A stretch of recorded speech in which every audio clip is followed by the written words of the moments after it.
could start like.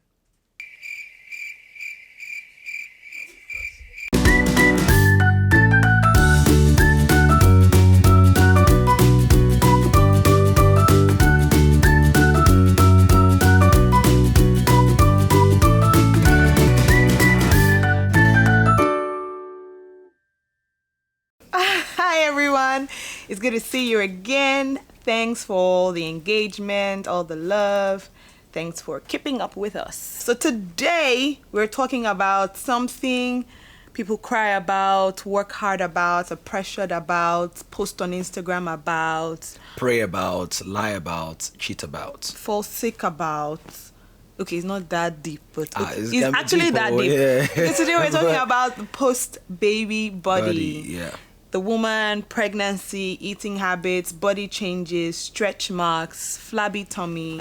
Yeah. And all of that. How all of those actually affect the mind of the man, because generally most men are visually stimulated. So when the body of the wife changes, sometimes it gets getting used to on the part of the man, and there are actually certain dynamics that must be maintained for things to balance out. When you say balance out, that sounds like manage. Well, it could be marriage or anything, but we'll talk about that. Okay. All right. Okay, so we'll talk about that shortly. See you soon. Okay, so getting pregnant. Initially, I got you pregnant. yeah. I'm sure everybody knows that. I'm just.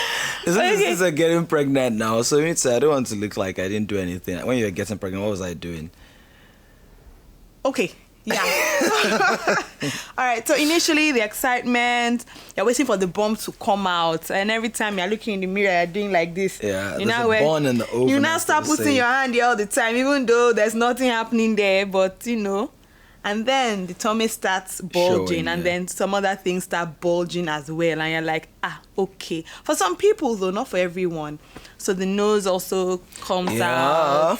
The feet are a bit swollen.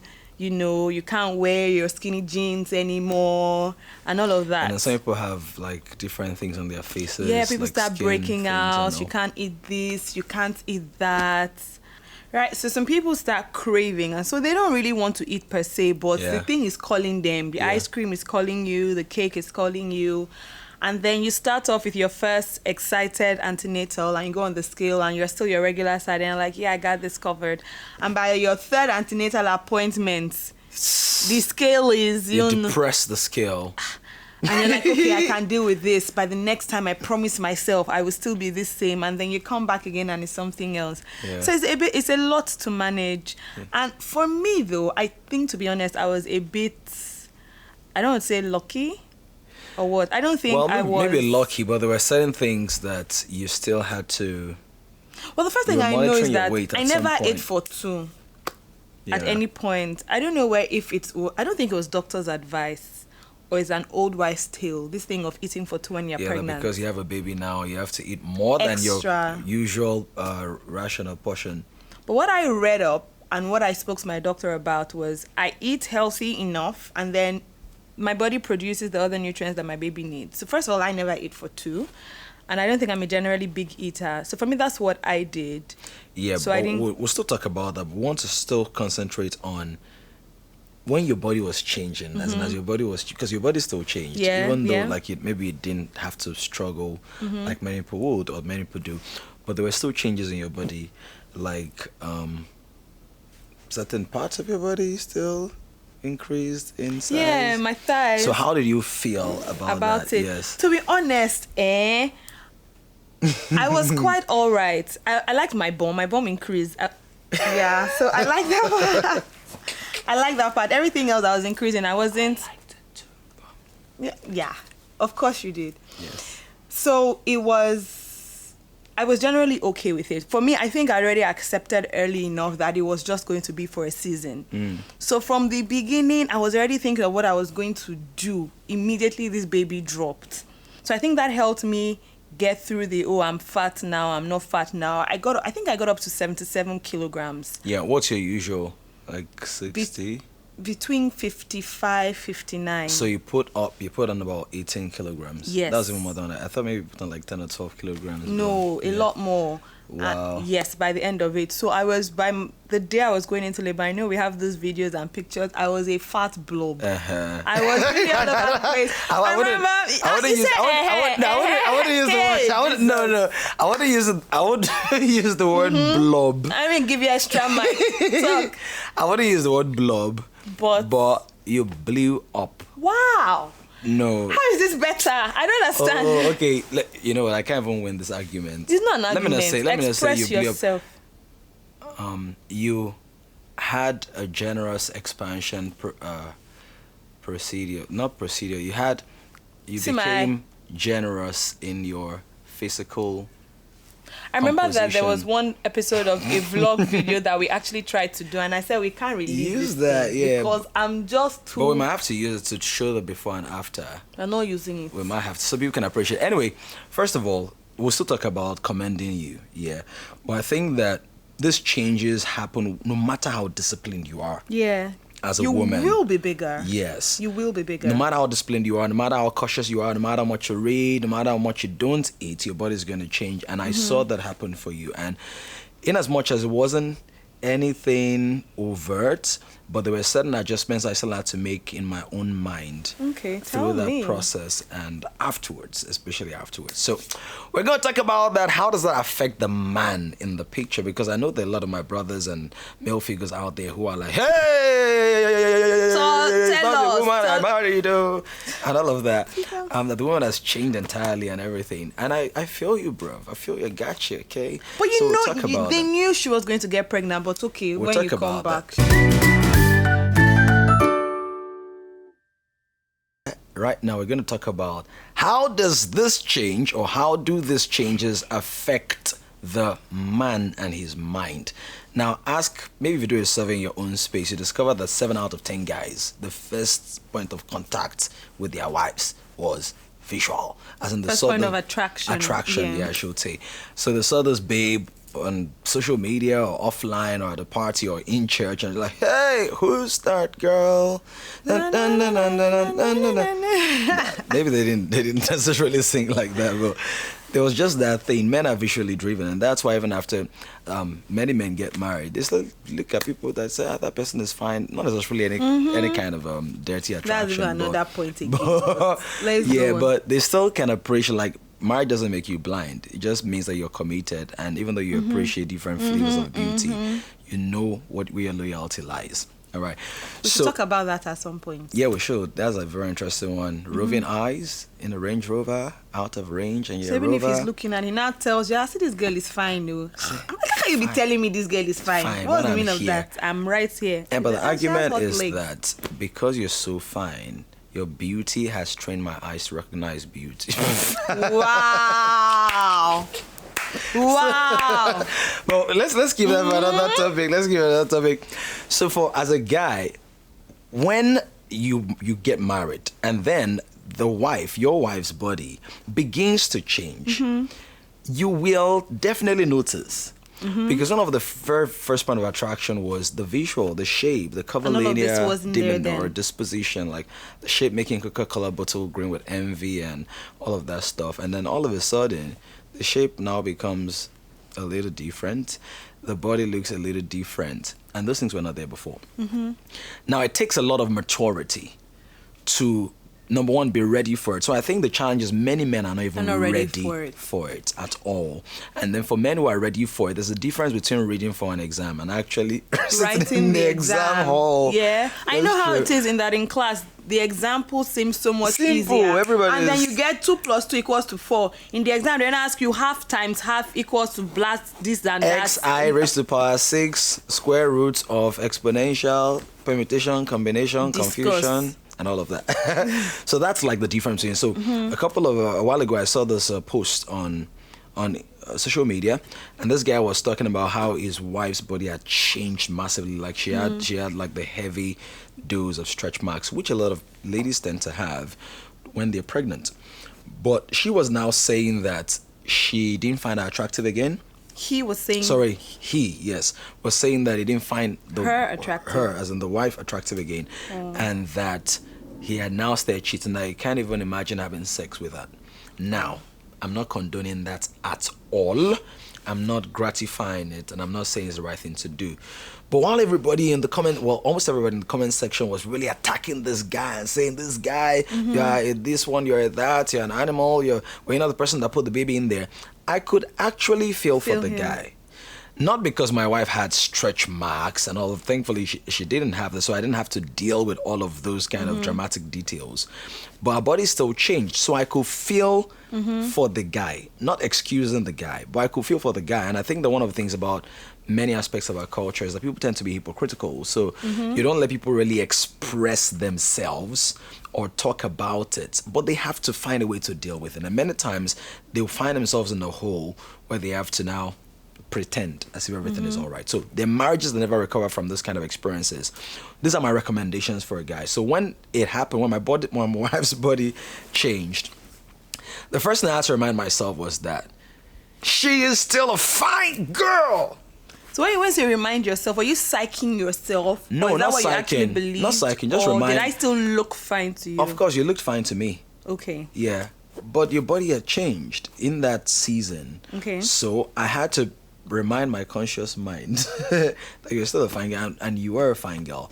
I'm just talking about the disposition of the heart and the body. Okay. Yeah. So reminding yourself does not mean you're lying. It's like saying I had to remind myself that I have an appointment tomorrow. It just means I become more conscious of it. Okay. So I had to do that. Number 2, I had to tell myself it's a passing phase. So she's going to go through the season where her body changes, and then, she'll hopefully, at the time I was hoping, snap back, which she did.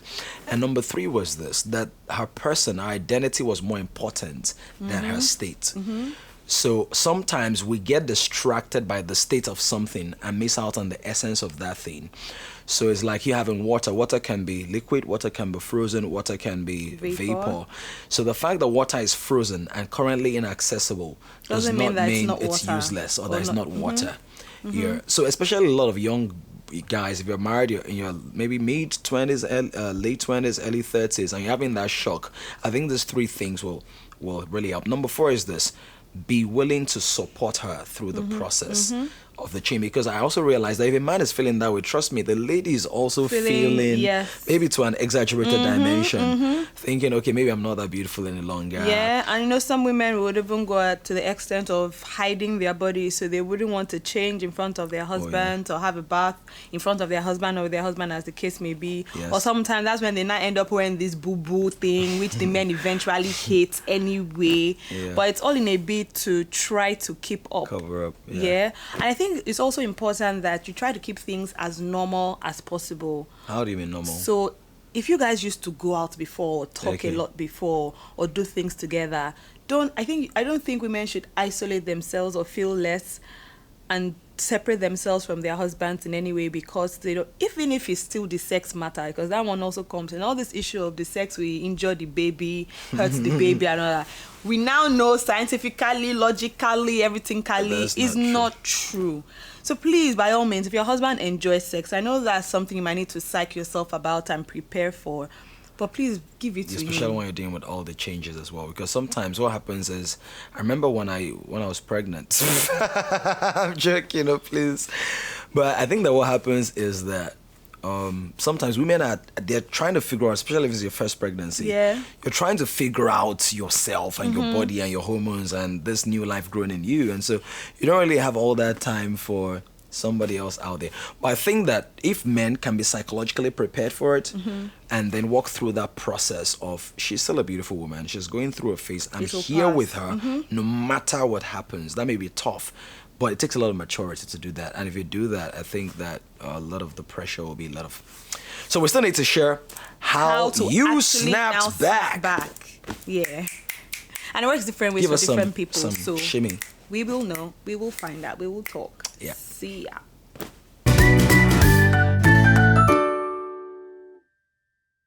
All right, people, welcome back. And we're going to be talking about the practical things that she did to snap back. By the way, he did an amazing job in getting back in shape, but I know that there were certain deliberate steps that you took, that we took. I think I helped in a little bit of way, some kind of manner, but the bulk of the work was with you. Of course, now me get body now. Yeah. So let's just go through some of them, because somebody's watching right now and the person is pregnant, or the person is about to get pregnant, or there's a guy out there who's wondering, okay, my wife is pregnant. What's going to happen? What's going to happen? Yeah. Yeah. So what were some of the things that you did? Like I said, I think what helped me through the pregnancy period, because to be honest, I don't remember feeling under pressure while I was pregnant, because I already knew that as this baby is coming out like this, I must be doing something about it, because I honestly like being slim, and I'm not saying there's anything wrong with I think I had said when we're dating, even before we actually started dating, I had just said it in passing that he doesn't like fat too. Does that mean I said, yeah, but there's some other things he said that he didn't like as well, and that he liked actually, and I don't have. Here he is, right? So we meet each other somewhere. Yeah, it's compromise. Right. So I ordered a belly bandit. Shout out to every moms. Ordered a belly bandit while I was still in the hospital. Immediately I got home, I started using it. So it is safe. It's called a bamboo belly bandit. So it is safe even if you've had a CS or a vaginal delivery. You can use it all day, every day. Yeah. Apart from when you're having a bath. So to sleep, to eat, to whatever, 4 to 5 weeks. And that was the first thing that really helped me. Yeah. It took a lot of the flabs out. And so my tummy was considerably okay after that. Then I hit the gym. And you started doing it immediately. So I think that's also important, because I think that some ladies are more reactionary. So maybe they'll go through the first 4 weeks or 6 weeks, and then of course then let me start. I need to do something. Yeah. But at that time, the body cells, you can ask your medics. Your gynecologist. Yeah, so your body is already relaxing. So if you leave the fat to relax, man, it will relax. Yeah. So you need to start immediately. And then with my first child, I actually started gymming when he was 10 weeks old. And I was at the gym as well. For moral support, because I think that sometimes what happens is you're telling the lady to go and do all of that, and then you have your own belly bandit. And as the guy, you're pregnant with beer. or pregnant with whatever, cakes, cheese, chocolate, anything that you are. But even if the man is fit, safe, let him just be there for the moral support and to become fitter, as the case may be, so she doesn't feel alone. Yes. So I did that 10 weeks after. So after the whole 6 weeks of healing, some people need to do the salt bath. Women know what I'm talking about. The salt bath and all of that to soothe yourself. But after 6 weeks, you are discharged. They've taken your file back to the store. You are medically okay, except you have other complications. You are fit to go to the gym. Obviously, you start with easy stuff. So I did that for about 3 months with my first child, and that really helped. So again, I still wasn't even eating for 2 years. I was breastfeeding, so I was taking more fluids. So the paps, the milk, and fluid, and not akpu and eba. Well, some bodies can process that. Well, I felt at some point, to be honest, that you were not eating well enough. Yeah, and I was on your case, Abby. A lot. I was like, you're not eating, feed the baby, you're not eating. Yeah, but I think overall, you need to also find out what your body type is like. Yeah. And I think that most of us, by the time you're getting to marriageable age or to a marriageable age, you've already seen the cycles of your body. So for example, for me as a guy, I know that it's going to be tough for me to put on weight. As people tell you that, when you get married, we're 5 years married right now. now. So it's not that he's not eating, I'm not giving him food or something. But the dynamics of my life, I know that because I fast fairly often. And if I fast for 3 days, you see it. Right? Hi. So know your body. There's certain ladies that they can eat the akpu and deal with it. But there's some people smelling the akpu 3 kilograms, as in just sniffing the akara 5 kg. So don't go and pitch your tent beside the dundu seller on the street or the akara maker. And you have a cheat day every other day. Oh yes, you just go back to square one. Yeah. Right? So I think, and you need to be consistent with it as much as you can until you feel, okay, this size is okay, or I can deal with this other part easily. But up until you get to that point, you need to be very consistent with it. Absolutely. And let me just mention this as well. I think that all of us as a culture, we need to be more intentional about exercising, because what we tend to do is that we tend to use exercise or dieting as a way to deal with weight As opposed to living a healthy lifestyle. life anyway. Yes, so it's something I'm trying to learn myself. I need to get my skipping back. I used to skip like 300, 400 times, but that was a long time ago. So I need to, and then she wants me to have like 6-pack. I'm not even crazy about the 6-pack. I have some packs, but you can't see them right now. But I tell you the truth. I just like that sturdy feel. Like when I hug, I want to feel like... Hug me, you feel something. But you're not going to be standing like this all the time. Yeah, but generally we all need to have that healthy lifestyle. And if we get into that lifestyle, walking right, eating right, sleeping right, drinking the right kind of water, right kind of amount, generally, I think it will even translate to some degree to the baby body thing. Oh yeah, true. So I was going to ask you before, so were there any hidden things in your mind that you didn't want to tell me to hurt my feelings while you were in the process of waiting for me to overcome my weight? Well, I felt at some point that certain parts of your... I felt that there were certain parts of your physical anatomy that were not... Physical anatomy. Because I need to be careful. They were not necessarily... You understand? No, I don't. Certain parts of your body that had not... come back. Yes. And so what, my tummy? Okay. Certain parts. Yeah. But it wasn't anything I couldn't deal with, one. And it's not anything that I have not worked on. So we're good. But having said that, let's be realistic. There are certain parts of certain people's bodies that will never come back to what it was before. So men also should be prepared and willing to live through that season and to provide support and make necessary adjustments. And so an example we can use is that Christ still loves the church, right? As overweight and out of shape the church is and all of that, Christ still loves the church. Because you're committed, is a commitment. It's not just committed. You're not just committed to the good part. The man is committed to the woman. Yeah, the man is committed to the woman, yes. So you're not just committed to the good part. So when everything is hunky-dory. Yes. But even when it's tough, right? Yes. And the woman, to the commitment to the man, helps her make the most of what she has and explore the best opportunities available, medically and otherwise too. So package what you need to package, lift what you need to lift, drop what you need to drop. Yeah. And to make it easier for the man to transit the process. All right. So we hope that this really helped you, but we know that there's a comment generator. There will be so many things that you want to share with us along these lines. Tell us about your own experiences, your encounters, what you're dealing with, your struggles right now. Be as vulnerable. Helpful suggestions. And helpful suggestions as well. Maybe things that people can drink, eat, smoke, sniff. Not that serious. Good stuff that people can use to maintain a healthy post-baby body. Okay, all right. Thanks for watching. So if you know someone who is in love, somebody who loves love, or someone who is looking for love, or praying that love will find them, send them a link to this video and let them enjoy. Thanks for watching. See you next time. See you.